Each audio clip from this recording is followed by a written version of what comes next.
If symbols are at the base of all rituals, in other words, if rituals are a composite of symbols, then what are symbols? Symbols are something that you might have learned about in high school, or at least certain kinds of symbols like metaphors or metonyms.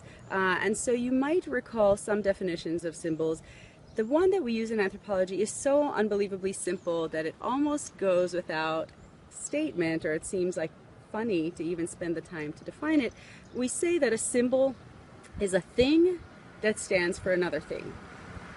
That's it. A symbol is a thing that stands for another thing.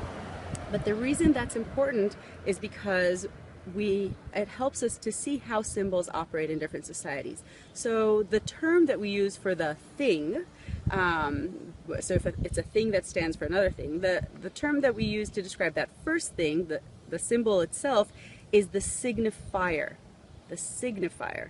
The thing that it points to is the signified. So a symbol is a signifier that stands for a signified. In other words, if you think of any symbol, a stop sign, it's let's imagine that it's the kind that's the hand, like they have in Europe and other places. So the stop sign is the thing, the signifier, and the thing that it stands for is that you need to stop right now, and that's the signified. So there's this relationship that's between the signifier and the signified. And here's the interesting thing about signifier and signified.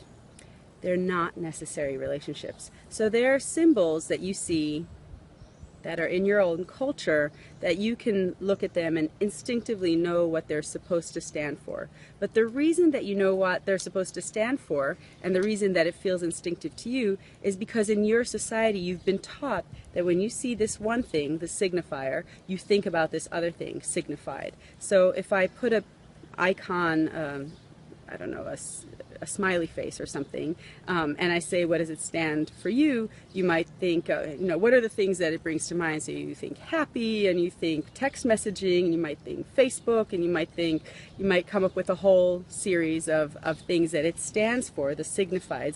But you know them because you've been taught to look at that icon, at that emoticon, let's say, and relate it to something else.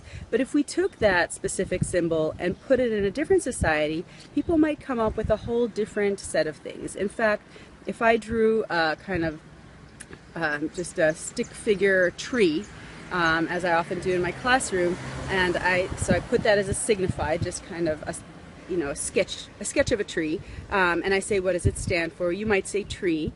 And what other things does it make you think of? Maybe national forest, maybe, depending on how I drew it, like an air freshener.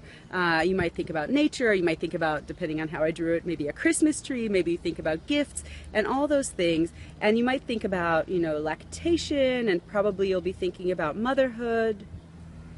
Oh, you didn't? You didn't think about lactation the moment you saw a tree? Wait a minute. You didn't think about motherhood? Come on now. How come you didn't think about lactation or motherhood when you saw a tree? It didn't just pop up in your mind. How come Christmas did? What does this symbol have to do with the holiday of Christmas? Nothing really, other than we've been taught to make those connections, right? So in our society, we learn to attach the signifier tree to Christmas, but if you just take that symbol and put it in a different cultural context, it wouldn't have that same meaning. There's places like Ndembu culture in Zambia, for example, where a tree inherently, obviously, commonsensically means lactation and motherhood. Of course. Why would it mean anything else?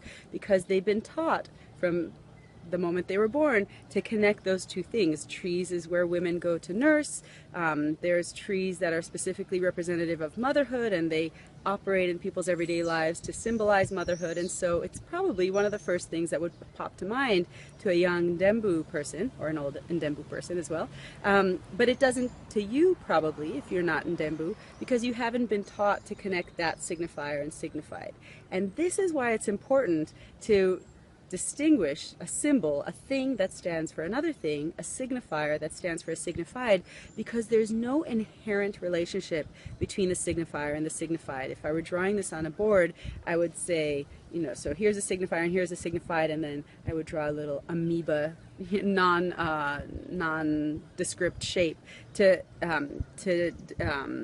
separate the signifier and the signified. There's nothing treeful necessarily about Christmas, nor is there anything lactational about a tree other than society that teaches us. And so indeed the relationship between the signifier and the signified is culture. It's culture that teaches us to connect those things together.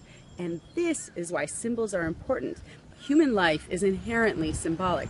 All culture is filled with symbols, from the way we interact with each other, the words that we use to describe each other. Words are obviously symbols. When I say tree, I'm not bringing a tree onto your screen. I'm making sounds that signify to you the meaning tree, but I could have just as easily said árbol or it's, and those also mean tree, but if they don't mean it to you, it's because you haven't learned to connect that signifier, in this case sounds, to that signified, in this case a tree.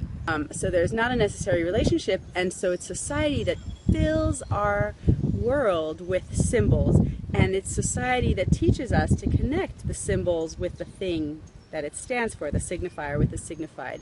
And so anthropologists are very, very interested in symbols, certainly from the religious perspective, because they make up rituals, but even in everyday life, what are the words that people use? How do they connect one thing to another? When I stand like this, what does it mean? When I stand like this, what does it mean? Those things mean different things to different people. If I stand 5 inches away from someone in one society, it could mean that I'm very interested. If I stand 5 inches away from someone in a different society, it could mean that I'm infringing on their personal bubble. And so many aspects, every aspect of our life is symbolic, and therefore, and because the relationship between the signifier and the signified is arbitrary, because it's society or culture that teaches us to connect the signifier with the signified, symbols become a very basic, important component of an anthropological study.